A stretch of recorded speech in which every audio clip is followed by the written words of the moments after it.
The Adventures of Baddu and Chotu, the first story of the best of Indian wit and wisdom. Two friends one day set out to seek their fortune.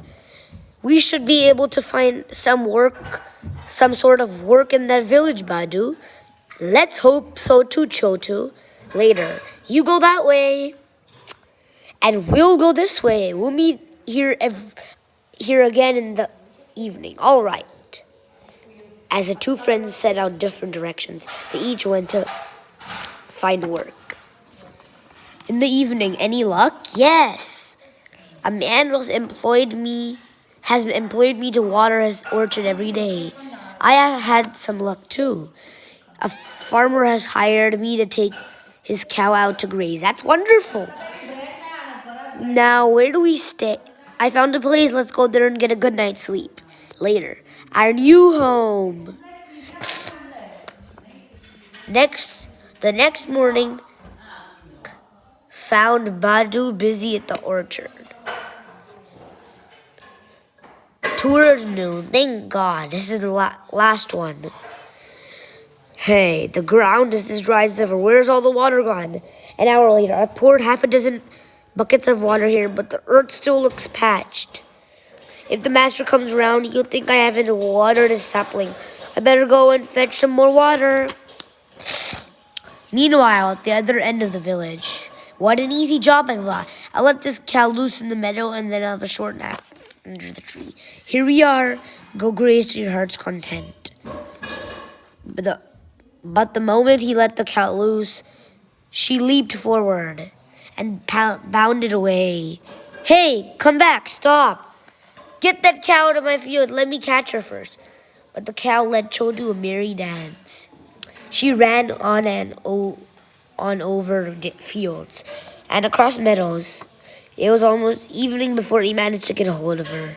I got you at last. Chotu led the cow back to the farm and staggered home. I'm ready to collapse. I've never run so much in my life. Uh-oh, Baddu's already here. I envy him. All he had to do was water a few pans. And if you guys don't know what envy means, it means jealousy when somebody has something that you want. I am reading out loud. Little did he know that Baddu was as exhausted as he was. Ooh, my back. I must have emptied at least 100 buckets of water on that mango sapling, and I'll have to do it again tomorrow. Lucky Chotu, all that fellow has to do is keep an eye on the cow. I better not tell him how hard I have to work. He'll laugh his head off. Oof, he's back. So, Baddu, how did things go? Very well. I finished watering the plant before half the day was done. And then I lazed around until evening. How was it with you? If I don't tell him, I spent the whole day chasing how he left his head off. The cow gave me no trouble at all. Baddu, I let it loose in the meadow, and then I had a good nap. I only regret I did not take this cot along. I was very uncomfortable sleeping on the ground. I say, Baddu, look, Chotu. Or what were you going to say? Were you going to say something? No. What were you going to say? It's like this, Chotu, but my job is very good, but it's dull. What a coincidence. I was about to say the same thing about my job. Perhaps each would be happier doing the other's work. Yes, let's exchange jobs. As the two young men exchanged their jobs. The next morning, I'd better rush to the orchard before he changes his mind. I'm off, Baddu. All right, you're going to the orchard, aren't you? Where else? What a relief. I was afraid he had changed his mind. The poor fellow doesn't know. What a relief. The poor fellow doesn't know what he's letting himself for. Anyway, I won't make the same mistake he did. I'll take this cot with me so that I don't have to sleep on the ground. Later, as he goes, when he got to the meadow, go eat as much as you want while I get some sleep. This is the sort of life. There's enough grass here for the cow to... Oh my god! Oh, hey, where's that cow? Oh my god. Come back, you! If I leave that cow behind, someone is likely to steal it. Hey, you, get the cow out of my field. Yes, yes. Uh-oh, this is terrible. Come back, you stupid creature. Come back! What do you mean by driving your cow into my field every day? Go get that creature out of here or else. This has happened often to one of us. Baddu, as Chotu had done the previous day, chased the cow all over the countryside. Come back, stop. And it was only towards evening that he was able to finally catch up with it. Meanwhile, at the orchard. That's the 84th bucket I've emptied here. What's wrong with the sapling? What's going on here? I have.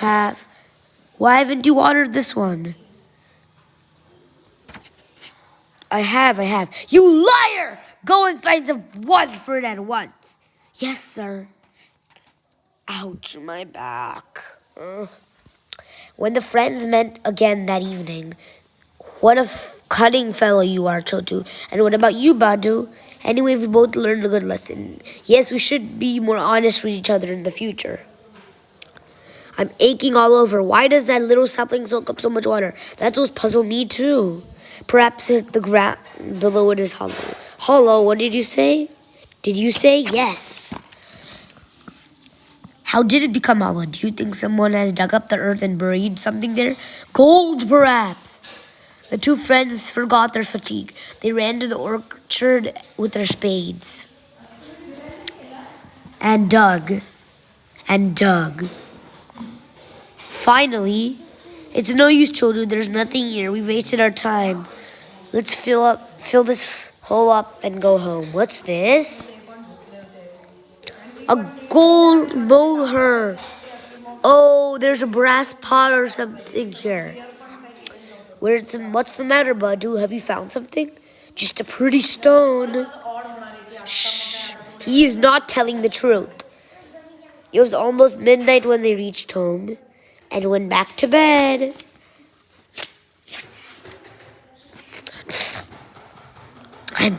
I am sure it was not a stone he was looking at. He's fast asleep, good, as he went. An hour later, Baddu would never find this gold. Thank God he's still asleep. And Chotu fell asleep. Just then, Baddu woke up, stole out of the hut, ran to the orchard, dug up the soil from the mango sapling. But to his dismay, the pot is gone. I'm sure it was Chotu. He must have come back again when I was asleep. Baddu rushed home. There's nothing. There's he sleeping as if nothing happened. Why are you so dirty? Why are his legs so dirty? They're covered in slime to his knees. He's been waiting in the pool. He's hidden the treasure. Baddu headed for the pool. Wading knee-deep into it, he began to search for the treasure. There's something to hear. It's the pot. Aha. Later that morning when Chotu woke up, I've overslept. Where's Baddu? I hope he hasn't got his hands on the treasure. Later that morning when Chotu woke up, I've overslept. Where's Baddu? He says that again as he keeps remembering. I must get the gold away from him somehow. Chotu rushed to a shop, brought an exquisite pair of slippers, and set out for his village. Thank God Baddu doesn't know that kind of shortcut. There he comes. Baddu was in a happy mood.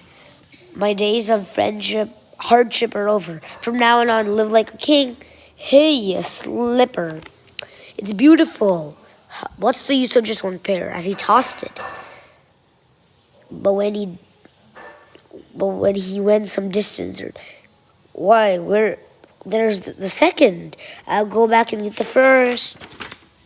Where's Baddu?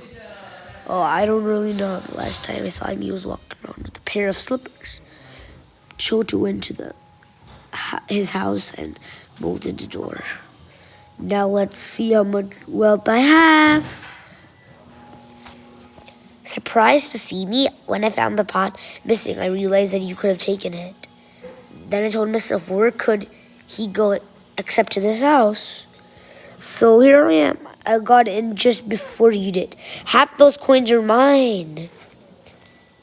Now let's start dividing the treasure. Of course, do you think I was going to keep all this for myself? When they had divided the treasure equally, one coin was left over. What should we do with this piece? Give it to me.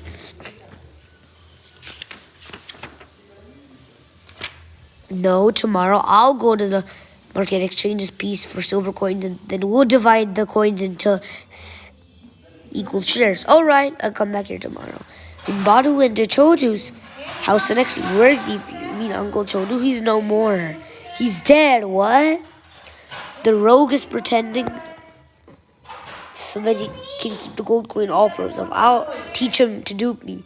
Alas, he was such a good man. He did so much for me. The least I can do now is perform at his funeral rites. I'll take him to the plank, take him to the forest to cremate. Oh, I did not foresee this. And I dragged it to the forest. It was dark by then. I'll start shouting if he really tries to burn me. Then I'll have to share the gold coin with him. There's a good spot. I'll cremate him here. I'll get some firewood and thugs. Now I'm done for. They'll cut my throat if I know I come to live. Well, let's rest here a while, brother. We've had a good day today. What's that? A corpse. What's a corpse down here? Let's do our good deed for the day. We'll cremate it, gather some firewood. Oh, I wish they would mind their own business. Now I'm in real trouble. Poor Chotu, I wish I could help him somehow. The thugs piled the firewood on Chotu's bier. But as they were about to do it, help! It came alive! They thought it was a zombie, so they all ran away. Yeah, ghost. Run, brothers, this place is haunted, help. And soon, Kaish! Well, now let's see what's in the sack. Gold coins, let's divide the pile evenly. When they had finished, we found one odd piece. What should we do with this? I already have one extra coin from the treasure we found in the orchid, so this one comes to me. Fair enough. Baddu and Chotu went back to their village and remained good friends for the rest of their lives. The end.